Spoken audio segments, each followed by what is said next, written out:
This is our first of two videos about symmetric groups. Symmetric groups are commonly used naturally occurring objects in group theory, so it's important that you understand them well.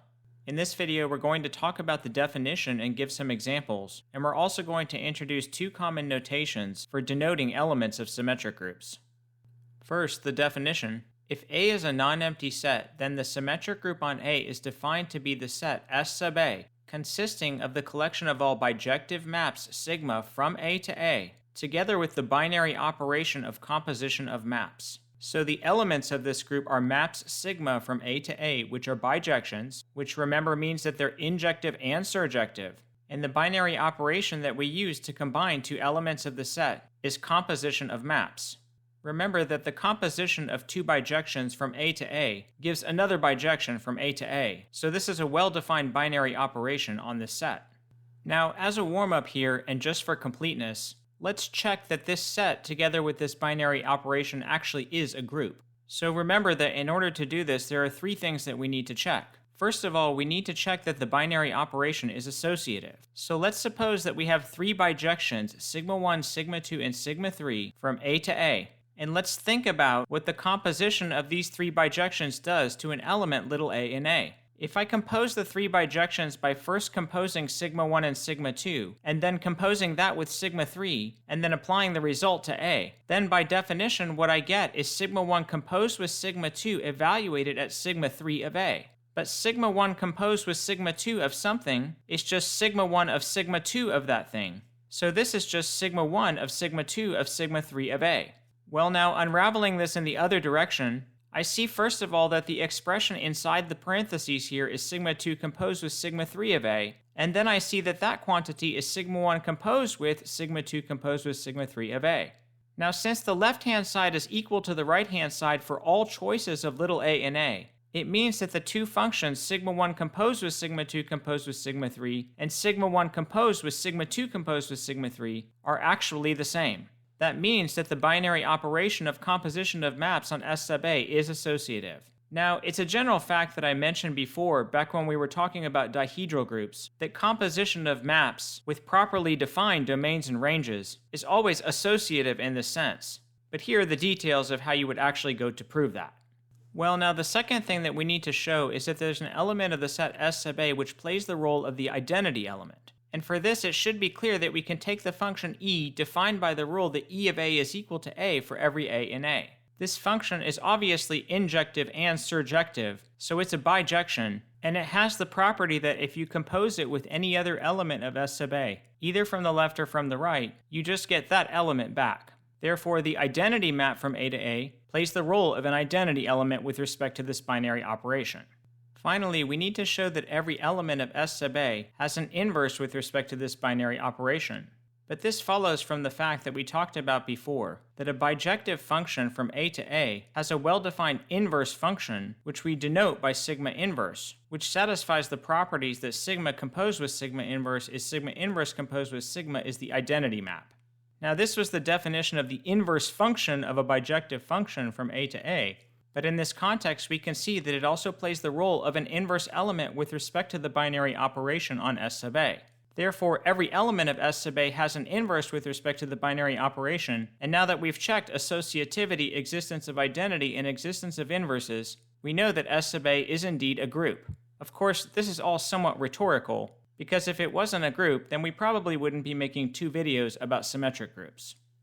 Next, I'd like to make a few remarks that have to do with notation and conventions for working in symmetric groups. First of all, elements of the symmetric group S sub A, which remember are bijections from A to A, are also called permutations of the set A. Now, a special case, which is going to be the case that we mostly focus on, is the case when our set A is a finite set consisting of n elements. In this case, the symmetric group S sub A is also called the symmetric group of degree n, and instead of writing S sub A, we denote this group by S sub n. This is going to be the main object of study in most of the rest of this video and the next. Now, as usual, when we're working with elements of the symmetric group S sub A, we usually don't write the circle symbol for the composition of two permutations. Instead of writing sigma 1 circle sigma 2, we suppress the group operation and write it just as sigma 1 times sigma 2. In other words, when we're working in S sub A, we default towards using the standard multiplicative group notation. Now, one thing that I want to warn you about before we go forward, and this is important because it's going to come up in a lot of the examples that we do, is that if you want to understand what a product of permutations in S sub A does to an element of A, you need to work from the right to the left. To understand what I mean by that, think about what happens if you have two elements sigma 1 and sigma 2 in S sub A, and an element little a in A, and you try to find out what is sigma 1 sigma 2 of A. Well, by definition, sigma 1 sigma 2 of A is sigma 1 of sigma 2 of A. So in order to figure out what sigma 1 sigma 2 does to A, you first need to figure out what sigma 2 does to A, and then you need to feed that into sigma 1. Please keep this in mind as we go through the examples in the coming videos. When you're trying to find out what's happening to elements of A when you compose two permutations, you need to think about things starting from the right and working to the left. Now let's focus on symmetric groups of degree n. And the first thing that we want to do here is to establish notation for talking about elements of the group Sn. There are two different notations that we're going to introduce, and the first is called Cauchy's notation. In Cauchy's notation, we write an element sigma of the group Sn as a 2 by n array of numbers, with the top row consisting of the integers from 1 to n in order, and the entry below each entry in the top row consisting of the value of sigma at that number. This is a pretty simple and useful way of denoting elements of Sn, and even though we're going to have an even better notation later on, you need to know this notation because some people do sometimes use it. Now, even though this is pretty simple, I want to give you a little example just to make sure that you understand the notation. So let's suppose that n is 12, and let's consider the element sigma of the symmetric group of degree 12, defined by the rule that sigma maps 1 to 3, 2 to 9, 3 to 7, and so on, with these being the values at sigma at the different integers from 1 to 12. Now you can already see how cumbersome it is to write down an element of S12 in this kind of an ad hoc way, and that's one of the reasons initially for seeking better notations. Well, in Cauchy's notation, we would write this element sigma as the 2 by 12 array shown here. So this 2 by 12 array tells you that this represents the element which maps 1 to 3, 2 to 9, 3 to 7, and so on. This is one pretty useful way of denoting elements of Sn. Now that we have this notation, let's explore a few basic facts. So first of all, what can we say about the cardinality of the symmetric group of degree n? Well, think about how you would actually choose an element of Sn in Cauchy notation. First of all, you have to decide where 1 maps to, and for that you can choose any of the n elements from 1 to n. After you've done that, because sigma is a bijection, you only have n-1 choices remaining for the value of sigma 2. And then you have n-2 choices remaining for the value of sigma 3, and so on, until you get to sigma n-1, where you have 2 choices remaining, and then the value of sigma n is fixed. Now, if you make a different choice at any stage of this process, you're going to define a different bijection sigma. So that means that the total number of bijections from a set of cardinality n to itself is n times n-1 times n-2 all the way down to 1, which we recognize as n factorial. Well now, let's look at a few examples of Sn for small values of n. First of all, the group S1 has cardinality 1 factorial, or 1, and since there's only one group of order 1 up to isomorphism, which is actually just the trivial group, we know that the symmetric group of order 1 is just the trivial group. So there's nothing very interesting there. Also, not super interesting is the symmetric group of degree 2, which we know has order 2 factorial, or 2. And once again, because there's only one group of order 2 up to isomorphism, we know that S2 is isomorphic to the cyclic group of order 2. Now, to say just one more thing about this, if we let sigma be the non-identity element of S2, which in Cauchy notation is the bijection which takes 1 to 2 and 2 to 1, we know that this element is going to be a generator for the group S2. Well, if for some reason we didn't know that or we wanted to check it, we could just compute what sigma squared is by thinking about what sigma composed with sigma does to 1 and then what it does to 2. If I feed 1 into sigma composed with sigma, working from the right to the left, the first sigma turns that 1 into a 2 and then feeds it to the second sigma, and the second sigma turns that 2 back into a 1. So that means that sigma squared of 1 is equal to 1. And similarly, to figure out what sigma squared of 2 is, I first feed the 2 into the rightmost sigma to get out a 1, and then I feed the result into the leftmost sigma to get out a 2. So sigma squared of 2 is 2. And this is the Cauchy notation for the identity element in S2. That verifies our claim, which hopefully we already knew was true, that the symmetric group of order 2 is generated by the non-identity element sigma. Now, in case those two examples were too boring for you, the good news is that for n bigger than or equal to 3, Sn is a little bit more interesting. So for example, for n bigger than or equal to 3, Sn is always a non-Abelian group. To see why that's true, let's suppose that n is bigger than or equal to 3, and let's define two elements sigma and tau of Sn in Cauchy notation as given here. Now to be clear about what these definitions mean, sigma here is defined to be the element of Sn which maps 1 to 2 and 2 to 1, but leaves all the other elements from 3 to n fixed. And tau is defined to be the element which maps 1 to 3 and 3 to 1, but which leaves 2 and any other integers fixed. Now we claim that sigma composed with tau is not the same as tau composed with sigma, and we can verify this by showing that sigma tau and tau sigma of 1 are not the same. So first of all, let's compute sigma tau of 1, and remember we do this by first of all evaluating tau of 1. Now tau of 1 is 3, so then we evaluate sigma of 3, which is also 3, so sigma tau of 1 is 3. On the other hand, to evaluate tau sigma of 1, first of all we evaluate sigma of 1, which is 2, and then we evaluate tau of 2, which is also 2. Now since we got different answers when we computed sigma tau of 1 and when we computed tau sigma of 1, that means that the functions sigma tau and tau sigma are not the same functions. And that gives us the conclusion that we wanted, that for n bigger than or equal to 3, Sn is a non-Abelian group. Now I want to talk about a second notation for denoting elements of Sn, which is more useful than Cauchy notation for a number of reasons.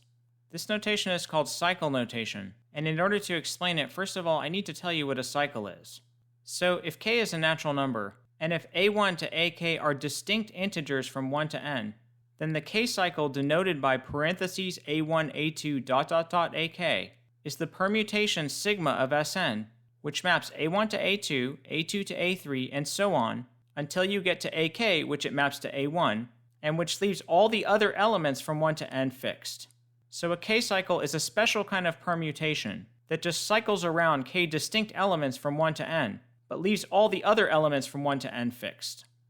There are a few important things to note about this definition. First of all, when k is 1, then I'm just talking about a map that maps an element a1 to a1, and which leaves all other elements from 1 to n fixed. And that's just another way of defining the identity element. Now, for that reason, even though we do technically want to keep the definition of 1 cycles to make some of the things that we're going to say true, a lot of times we just omit 1 cycles when we're trying to write elements of Sn as products of cycles. Now the second important note, which is really just another definition, is that 2 cycles are also called transpositions. So a lot of times you're going to hear people refer to 2 cycles as transpositions.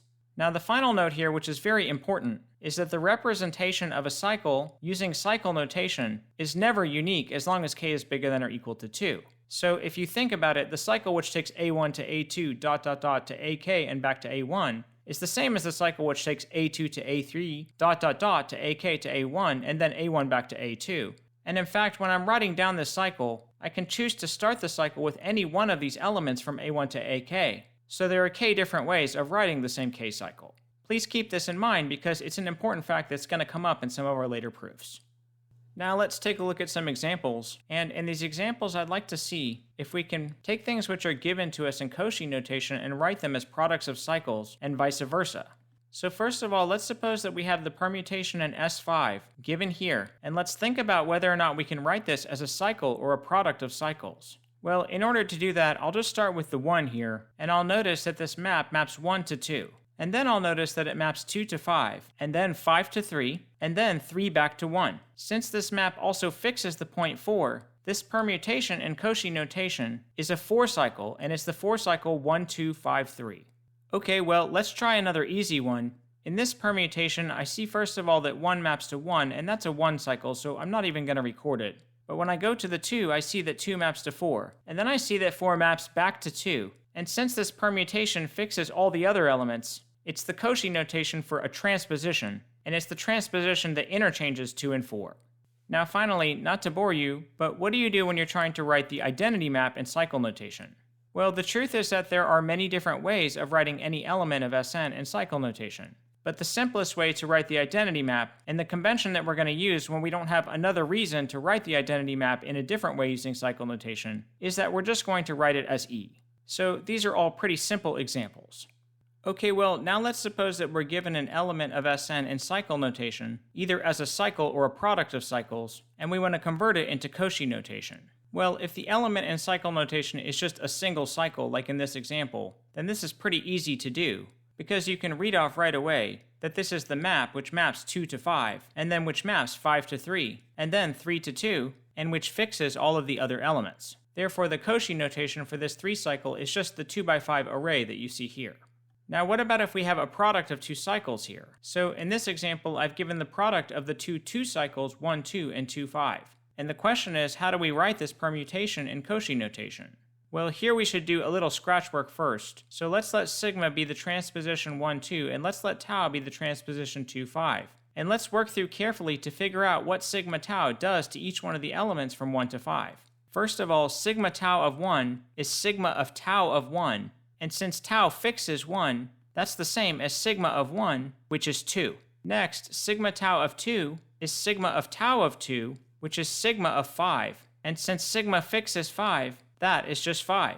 Now, continuing in this way, I can figure out what sigma tau of 3 is, what sigma tau of 4 is, and what sigma tau of 5 is, and I obtain the Cauchy notation for this product of 2 transpositions. Now, one thing that I want to point out here, which I did mention just a second ago, but which is worth emphasizing, is that the cycle notation of a given permutation is never unique as long as n is bigger than or equal to 2.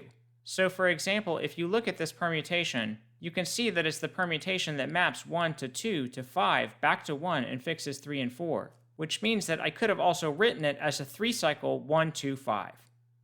Just to cover all bases, I'd like to do one more example, and in this example, I'd like to start with the permutation and Cauchy notation that you see here, and see if we can write it either as a cycle or a product of cycles. Well, just as before, we can start with the observation that this permutation maps 1 to 3 to 4 back to 1, and that gives us a 3-cycle 1, 3, 4. But now we're not done because this is not equal to the 3-cycle 1, 3, 4 since it doesn't fix the points 2 and 5.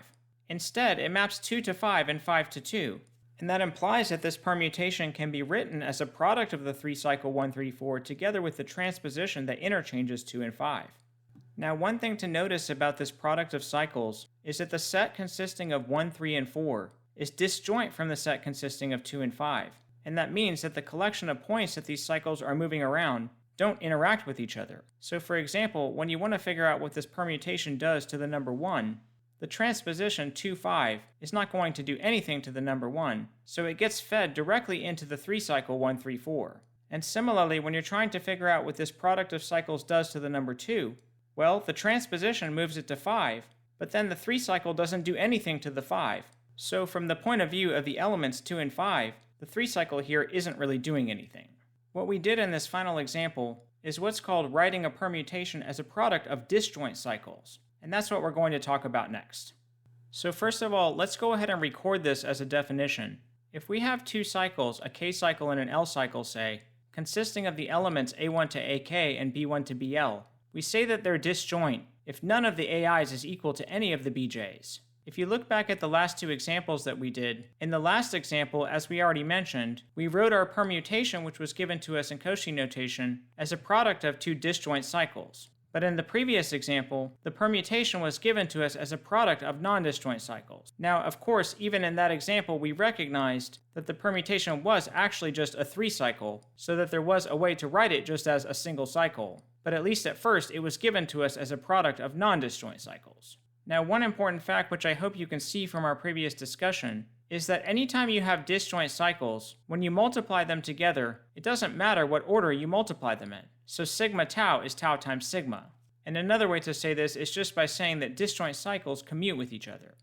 Now you have to be careful because if you think about the previous examples that we did, it's easy to see that this is not true in general if the cycles sigma and tau are not disjoint. So disjoint cycles commute, and that's a very useful fact. But for non-disjoint cycles, we need to be careful because they may not commute. Okay, well, now we have an important theorem, which is called the cycle decomposition theorem, and which tells us that every element sigma of the symmetric group of degree n can be written as a product of disjoint cycles, and that this product is unique up to the order in which the cycles appear. This product of disjoint cycles is called the cycle decomposition of sigma, and although I'm not going to rigorously prove this theorem, I'm going to give you an algorithm to compute the cycle decomposition of any element of Sn, and if you understand the algorithm, then you should pretty easily be able to prove the statement of this theorem. Now, I just want to clarify a couple of things here. And the first is that when I say that something is a product of disjoint cycles, I mean that every pair of cycles in the product is disjoint. And that includes the possibility that maybe the element is just a single cycle. If sigma is just a single cycle, then it automatically fulfills this requirement that it's a product of disjoint cycles. There are two important words in the statement of this theorem, and the first is disjoint, because it's very easy to believe that every element is a product of cycles. But here we're saying that every element is a product of disjoint cycles. Well, the second important word here is unique, and this is actually kind of crucial in some of what follows. So what the theorem says is that you can write any element of Sn as a product of disjoint cycles, and that there's only one way to do it, up to just interchanging the order in which the cycles appear.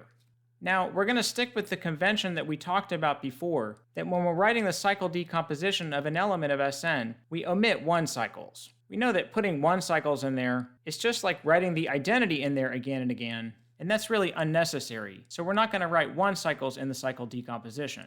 The second convention that we also talked about is that when we're talking about the identity element, we're going to agree that its cycle decomposition is just E, which is basically like an empty product of cycles. Well now, in order to make you believe that the cycle decomposition theorem is actually true, let me try to explain an algorithm that you can use to find the cycle decomposition of any element sigma in Sn.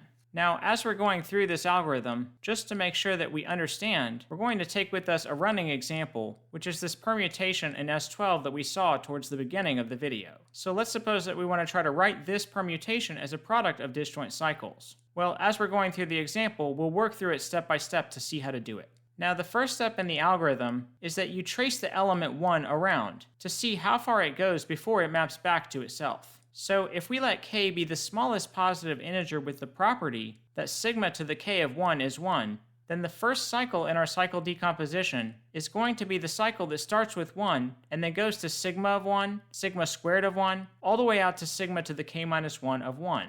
So in our running example, we see that 1 maps to 3, and then that 3 maps to 7, and then that 7 maps to 4, and then that 4 maps to 11, and then that 11 maps back to 1. That means that the first cycle in the cycle decomposition of this permutation is the 5 cycle 1, 3, 7, 4, 11.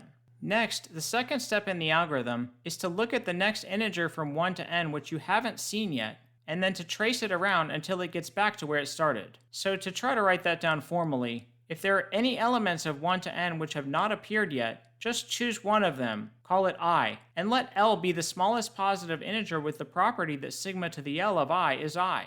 Well then, the second cycle in the cycle decomposition of your element sigma is the cycle I, sigma squared of I out to sigma to the L minus 1 of I.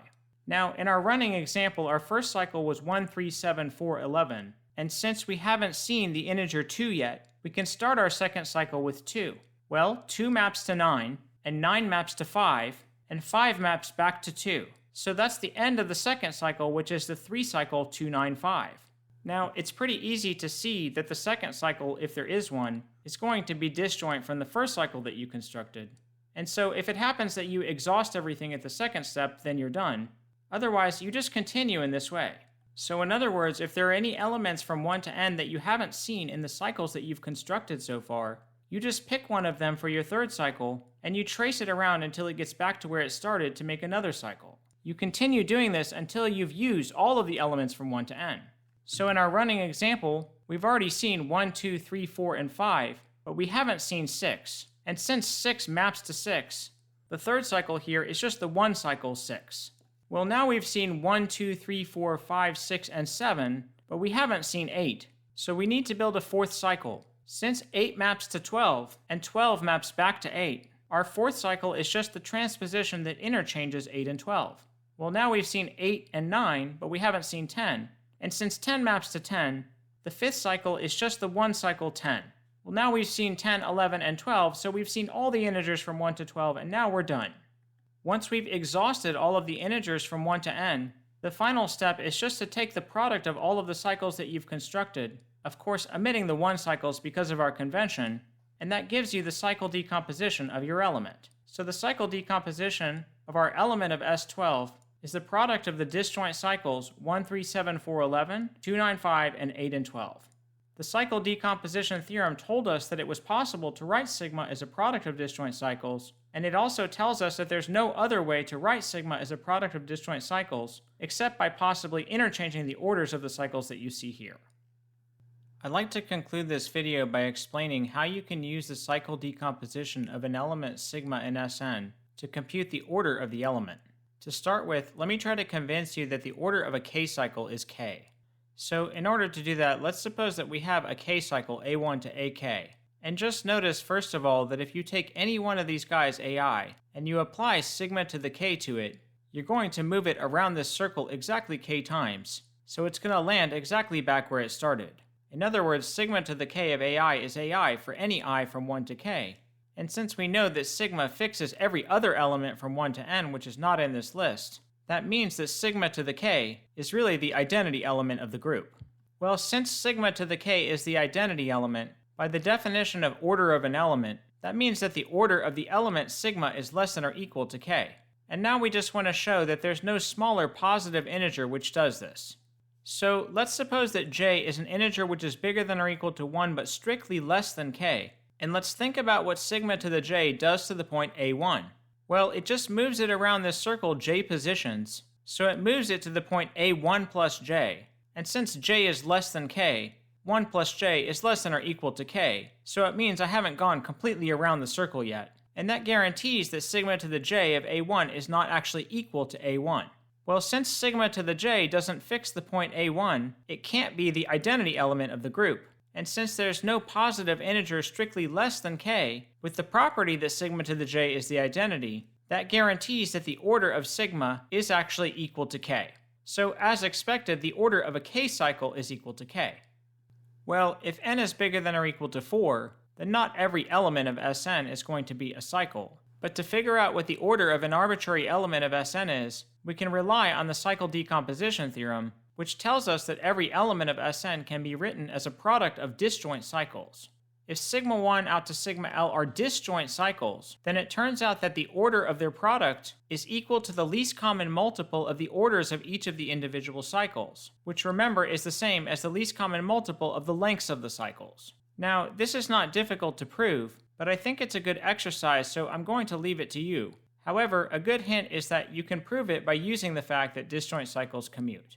Well, anyway, there are a few details here, but let's conclude by looking at one more example. For our example, let's find the order of the element of S12 from the beginning of the video. Now, we computed that the disjoint cycle decomposition of this element is the product of a 5-cycle, a 3-cycle, and a transposition. And we know that the order of each one of these cycles is equal to the length of the cycle. So by the result that we just saw, the order of this element sigma of S12 is equal to the least common multiple of the lengths of the cycles in the cycle decomposition, which in this case is 30. Now, this may have been kind of a pain to verify directly, even by using the fact that the order of an element divides the order of the group, because the order of the group S12 is 12 factorial. But in any case, these kind of problems are pretty easy to solve using the cycle decomposition algorithm. Okay, well, that's the end of this video. Thank you for watching. In the next video, we're going to talk about some even more interesting examples, including even and odd permutations and alternating groups.